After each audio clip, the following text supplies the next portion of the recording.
사랑하는 성도 여러분 안녕하십니까? 오늘은 6월 7일 화요일 새벽 이슬과 같은 주의 말씀을 사모하며 나오신 모든 분들을 주님의 이름으로 사랑하고 축복합니다. 오늘은 어제 이어서 수가성 그 여인을 구원하시는 주님의 말씀인데요. 1절부터 10절까지 어제 읽었는데 다시 한번 읽고 또 이어서 말씀을 전하도록 하겠습니다. 예수께서 제자를 삼고 세례를 베푸시는 것이 요한보다 많다 하는 말을 바리새인들이 들은 줄을 주께서 아신지라.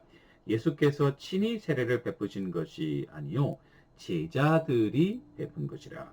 유대를 떠나사 다시 갈릴리로 가실새 사마리아를 통과하여야 하겠는지라. 사마리아에 있는 수가라는 동네에 이르시니 야곱이 그 아들 요셉에게 준 땅이 가깝고 거기 또 요셉의 우물이 있더라. 예수께서 길을 가시다가 피곤하여 우물 곁에 그대로 앉으시니 때가 6시쯤 되었더라. 사마리아 여자 한 사람이 물을 길러 왔음에 예수께서 물을 좀 달라 하시니 이는 제자들이 먹을 것을 사러 동네에 들어갔음이라. 사마리아 여자가 이르되 당신은 유대인으로서 어찌하여 사마리아인 여자인 나에게 물을 달라 하나이까 하니 이는 유대인이 사마리아인과 상종하지 아니함이러라. 예수께서 대답하여 이르시되 내가 만일 하나님의 선물과 또 내게 물을 좀 달라 하는 이가 누구인 줄 알았더라면 내가 그에게 구하였을 것이요 그가 생수를 내게 주었으리라. 아멘. 이것은 우리에게 주시는 하나님의 말씀입니다. 어제 이어서 사마리아로 통과하여야 하겠는지라 그 이유가 한 가지인데 그것은 바로 이 여인을 만나기 위해서였죠. 왜냐하면 주님은 잃어버린 한 양을 찾기 위해서 이 땅에 오셨기 때문에 그렇죠. 자, 그런데 이 여인과 대화하는 장면이 니고데모와 대화했던 것처럼 예수님은 참 대화의 천재이십니다. 저는 그것을 눈높이 대화다. 사람이 그 사람 상대방의 수준에 맞춰서 사람이 이해하고 커뮤니케이션 할 수 있는 레벨로 대화를 해주시는 거예요. 니고데모는 유대인의 지도자이고 율법의 지식이 많고 그리고 그 신학적인 그런 트레이닝이 되어 있는 사람이잖아요. 그러니까 그 사람에게는 누구든지 물과 성령으로 거듭나지 아니하면 하나님 나라에 들어갈 수 없다. 그 주제라든지 그 팀이라든지 그 유대인들의 굉장히 중요한 그러면서도 이 니고데모의 구약적인 사고의 지평을 열고 새로운 하나님의 아들의 그 사역을 도전하는 그런 말씀이었다고 하면 이 수가성 사마리아 여인과는 이제 물 얘기부터 시작하는 거예요. 왜냐하면 우물에서 만났고 예수님도 지쳐서 우물가에 앉아있고 6시쯤 정오쯤에 그 여인이 물길로 와서 이 정말 우주적인 만남이 시작된 거죠. 예수님의 만남과 이 여인의 만남이 이제 여기서 이루어지게 됐습니다.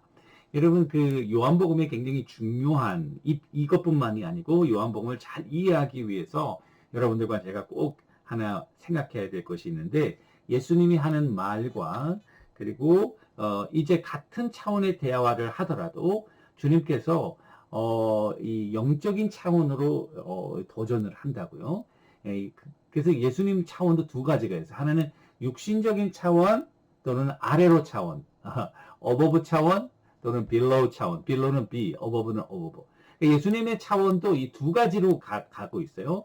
이 두 가지에서 밑에 거 물 얘기하지만은 나중에 보니까 내가 생수 얘기하잖아요. 생수는 바로 예수님 얘기하는 거거든요. 그러니까 물 얘기, 이 육신적인 차원, 이 피지컬한 차원에서 이야기를 하지만은 예수님은 이 영적인 차원의 말씀하시고자 하시는 그 내용이 있다고요. 그러니까 이 A 밑에 차원에서 B 차원으로 올라가게 될 때 거기에서 구원의 역사가 일어나게 된다는 사실입니다. 오늘 말씀 보면은 그 접촉점 대화의 시작인데요. 먼저 주님께서 물고를 트시죠. 그래서 나에게 물을 좀 달라.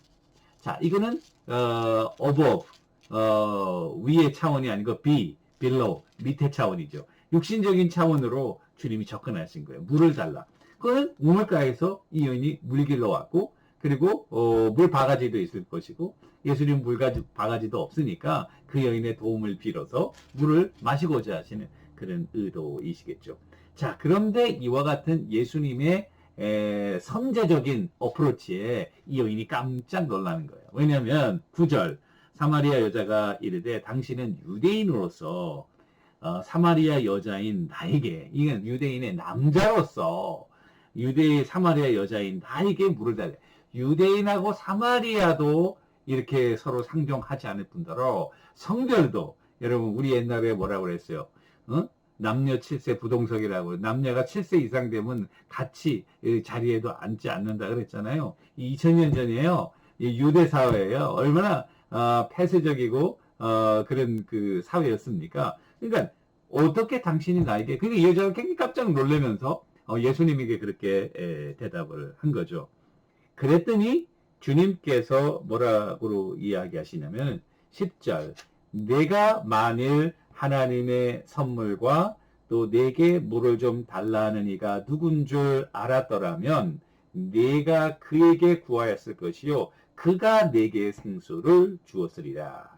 자, 그래서 water 얘기 시작했는데요. water. 주님이 다시 뭐라고 그러냐면 living water, 생수로 바꾼 거예요. 자, 밑에 차원에서 위 차원으로 올라가신 거죠.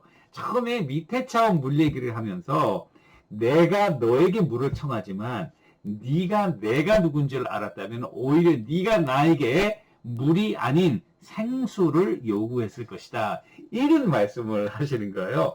자, 그러니까 이 주님의 대답엔 세 가지 주제가 하나로 엮어져 있는데요. 하나님의 선물, 구원을 얘기하죠. 물을 달라 하시니까 누구냐? 메시아에 관한 이야기하죠. 생수, 구원. 자, 이 굉장히 중요한 이슈들에 대해서 주님께서 이야기하신 것이죠. 자, 그랬더니 이 여인이 처음은 그런 생수가 있는가요?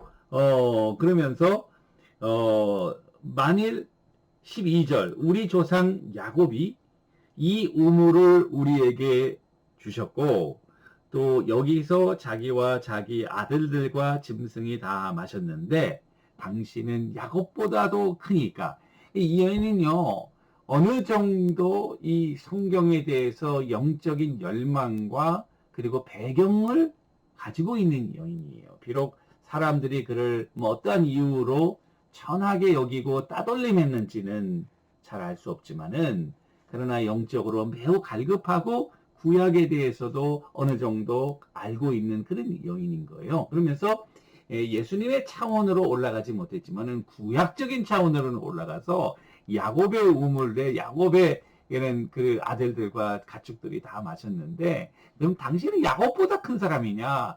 지금 굉장히 이 주님의 말씀에 잘 따라오고 있고 그리고 기대 이상으로 주님의 말씀에 잘 영적으로 반응하고 있는 거예요. 그래서 당신이 야곱보다 크니까 물을 달라 하는 이가 누군 줄 알았다면 생수를 주겠다고 그러니까 Are you greater than our father Jacob? 야곱보다 크니까. 자, 그래서 이 물을 주님께서 그 다음에 이야기를 하시는데 13절 그러니까 예수께서 대답하여 이르되 이 물을 마시는 자마다 다시 목마르려니와 14절 내가 주는 물을 마시는 자는 영원히 목마르지 아니하리니 내가 주는 물은 그 속에서 영생하도록 솟아나는 샘물이 되리라. 자, 처음에 워터 얘기하셨죠? 그 다음에 living water, 생수 얘기하셨죠? 그 다음에 a spring of living well up to eternal life. 처음에 물, 생수, 그 다음에 영생하도록 솟아나는 샘물. 자, 그러니까 이게 예수님께서 처음서부터 만약에 야, 너가 영생하도록 솟아나는 샘물을 마셔야 된다. 그러면은 이 여인이 뭐 지금 엉뚱한 소리 아니야? 무슨 소리야? 근데 물 달라. 그 다음에 생수 얘기하고 야곱 얘기하다가 영생하도록 이끌어내는 그런 샘물을 주겠다. 그러니까 이 여인이 뭐라 그러냐면 이 물을 내게 주사 목마르지도 않고 또 물길러 여기도 오지 않게 하소서. 이 물을 주사 이 물을 먹고 목마르지 않게 하고 여기에 오지도 않게 하소서. 이게 굉장히 중요한 지금 그 차원의 변화가 일어났는데요. below, 땅이 피지컬한 차원에서 막 얘기하다가 주님의 점차적인 도전에 의해서 이 여인이 갑자기 below 차원에서 영적인 above 차원으로 확 올라온 거예요. 하나님의 도우심과 하나님의 선택하심과 하나님의 놀라운 역사가 있었던 거죠. 그러면서 그 물에 대한 열망, 바로 그 영생하도록 솟아나는 샘물 누구겠어요? 예수 그리스도를 나로 줘서 먹게 하라. 내가 그분을 그 물을 달라고 하는 그때의 주님께서 이제 결정적인 한 도전을 하시는데요. Turning point of the conversation. 뭐라 그러냐면 16절 오늘 보니까 이르되 가서 내 남편을 불러오라. 이거 이상하잖아요. 물 얘기 한참 하시다가 이 여자가 정말 그 물 달라고 그러니까 주님께서 대화를 완전히 180도 바꿔서 가서 내 남편을 불러와라. 아니 물 얘기하다 갑자기 남편으로 바꾸신 이유가 뭘까요? 그 여인은 아직도 예수님이 누구인지 알지 못하고 이해하지도 못하고 그 생수의 성격도 이해하지 못한 거예요. 물론 그 생수가 뭔지 모르지만 내가 간절히 먹고 싶다는 열망은 있지만 그 구체적인 내용과 방법에 대해서는 아무것도 모르잖아요 아직. 그러니까 주님께서 내 남편을 불러오라 그렇게 얘기해요. 또 그녀가 당면한 인생의 진정한 원인이 무엇인지를 깨닫게 해주시는 거죠. 이 여인은 삶에 굉장히 갈증이 나 있는 거예요. 육신이 물을 필요로 하듯이 그 영혼에 하나님의 진리와 생명이 필요한데요. 세상적인 다른 것으로 그 갈증을 채우려고 하고 있었다는 것이죠. 그리고 주님은 자신의 하나님으로서 파워와 지식을 보여줌으로 그 여인의 진정한 삶의 근본적인 원인이 무엇이고 또 이 땅에 오신 진정한 목마른 인생들의 영원한 생수로서의 자신을 계시하는 그와 같은 장면이 되는 거예요. 자, 그와 같은 장면에 이 여인이 움찔했겠죠. 여러분들 같으면 어떻게 하겠어요? 여러분들의 그 감추고 싶은 핵심을 주님이 확 드러내니까 움찔하죠, 여러분. 나는 남편이 없다.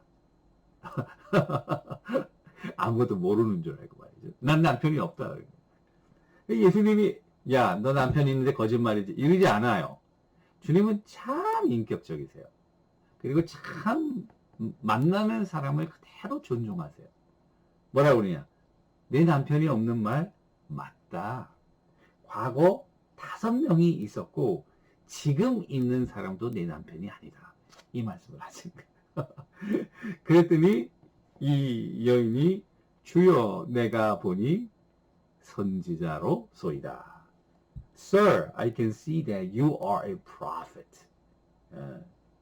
그래서 처음에는 당신이라고 이 여인이 예수님에게 당신은 뭐 유대인으로서 뭐 사마리아인 여자에게는 물을 다 두 번째는 선생 그랬다가 세 번째는 선지자 점진적으로 예수님에 대한 인식이 바뀌어지고 있다.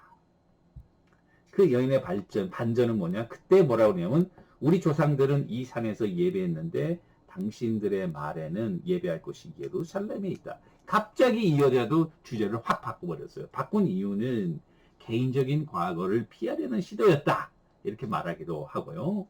또 D.A. 칼슨 같은 유명한 주석학자는 그녀는 예수님이 유대의 일종의 선지자 같은 사람이라는 사실에 대한 발견이 그녀로 하여금 신앙에 대한 관심이 있음을 시위하면서도 동시에 예수님을 시험하려는 듯 유대인과 사마리아인들 사이에 신학적인 논쟁의 핵심이 되는 문제를 제기하도록 자극했다. 그래서 그런 대답인데요. 아마 굉장히 리즈너블한 신빙성 있는 대답 아니에요. 거기에 대해서 주님이 뭐라고 하냐면 예배 장소가 문제가 아니다. 메시아는 유대인에게서 난다. 그리고 예배의 성격이 달라진다. 하나님은 영이시니 예배하는 자가 영과 진리로 예배하지냐. 그래서 영과 진리의 예배란 여러분 물과 성령처럼 제가 물과 성령은 뭐라고 했어요? 물, 즉 성령이라고 그랬죠. 정관사가 하나밖에 없어요. 그러니까 물은 바로 성령을 말하는 거예요. 그렇다면 여기 똑같아요. 영과 진리. 영, 진리.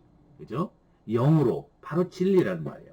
여기서 하나님은 영이란 말은 인간이 육신을 가지고 있다는 것에 대한 대조적인 의미고 하나님은 시간과 공간의 제한을 받으시지 아니하는 예루살렘에 간다, 뭐 그리심산에서 예비한다. 그런 피지컬한 공간의 제한을 받지 않는 영, 그 차원을 뛰어넘는 여기서 그 장소가 문제가 아니라는 거죠.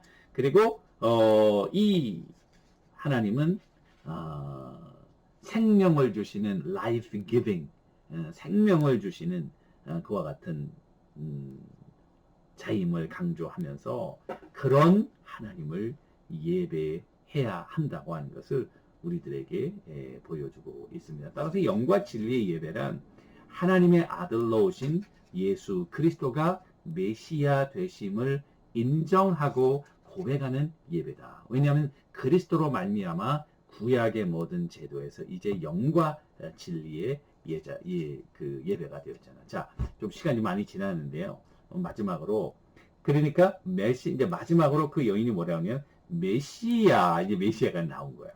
곧 그리스도라는 이가 오실 줄을 아노니 그가 오시면 모든 것을 우리에게 알려주시리라. 이제 선지자까지 나왔다가 메시아까지 나왔어요. 그들이 예수님이 뭐라고 그러시냐면은 내게 말하는 내가 그라. I'm the one speaking to you. I am he. 나는 그이다. 여러분 요한복음이 굉장히 중요한 신성, 하나님의 아들 되심의 정. 나는 포도나무다. 나는 생명의 떡이다. 나는 세상의 빛이다. 이게 굉장히 중요한 그런 그 요한복음의 하나님의 신성을 얘기하는 그런 장면인데요. I am he. 모세가 그 예수님 하나님을 만날 때에 당신은 누굽니까? 나는 스스로 존재하는 I am who I am. I am he. 이게 하나님의 신성을 나타내요. 그러면서 이 대화 가운데 예수님은 자기의 정체이신 그 메시아로서의 그 신분을 드러내게 되고 그 여인은 받아들이게 되고 기쁨과 감격에 그녀의 인생이 완전히 변했다고 하는 거죠. 사랑하는 성도 여러분, 이 예수님의 놀라운 대화의 방법 그리고 새로운 차원으로 우리를 이끄시는 역사가 여러분들과 저에게 이미 있었고 그와 같은 사건이 지금도 있고 우리를 통해서 이와 같은 하나님의 놀라운 우리도 배우고 또 이 방법대로 하나님의 말씀을 증거해서 하나님의 큰 뜻을 이루어가는 모두가 되기를 주님의 이름으로 간절히 축원합니다. 기도하겠습니다. 하나님 아버지 감사합니다. 정말 한 잃어버린 양을 구원하시기 위한 주님의 놀라운 대화 방법을 통해서 우리도 지혜를 받고 또 하나님의 그 능력 가운데 하나님의 온전하신 뜻을 잘 증거할 수 있는 그와 같은 하나님의 자녀들 다 되게 하옵소서. 예수님의 이름으로 기도합니다. 아멘. 오늘도 주님과 동행하시는 우리 모두가 되기를 주님의 이름으로 축원합니다. 감사합니다.